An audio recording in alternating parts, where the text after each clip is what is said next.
యదృచ్ఛయా చోపపన్నం స్వర్గద్వారమపావృతం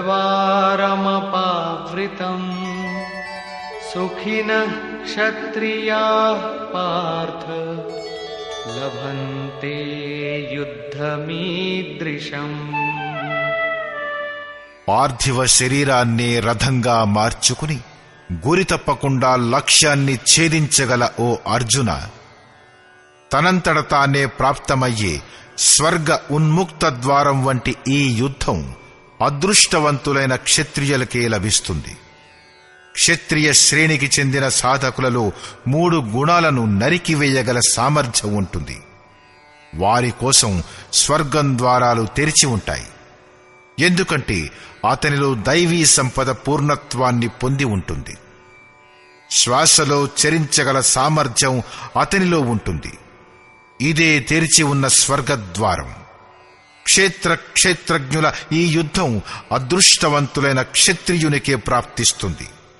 ఎందుకంటే అతనిలోనే ఈ సంఘర్షణలో పాల్గొనే సామర్థ్యం ఉంటుంది.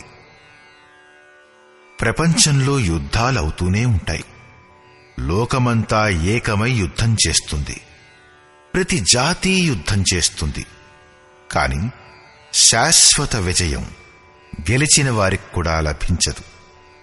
ఇవి ప్రతీకారాలు మాత్రమే.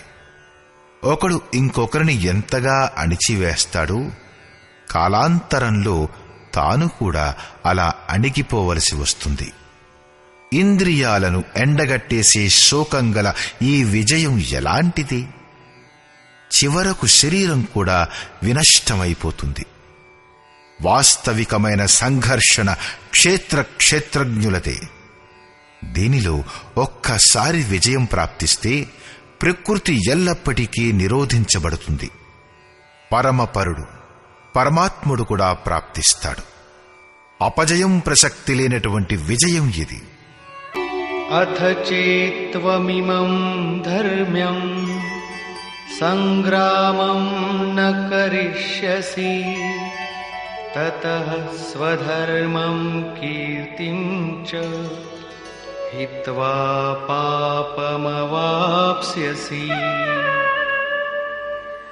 నీవు ఈ ధర్మయుక్త సంగ్రామం అంటే శాశ్వత సనాతన పరమధర్మమైన పరమాత్మునిలో ప్రవేశం కలిగించే ధర్మయుద్ధం చేయకపోతే, స్వధర్మం అంటే స్వభావం నుండి ఉత్పన్నమయ్యే సంఘర్షణ చేయగలిగిన సామర్థ్యాన్ని, క్రియలో ప్రవృత్తమయ్యే సామర్థ్యాన్ని పోగొట్టుకుని పాపాన్ని అంటే జనన మరణాలను మరియు అపకీర్తిని పొందుతావు. అపకీర్తిని గూర్చి నొక్కి చెబుతూ అంటాడు,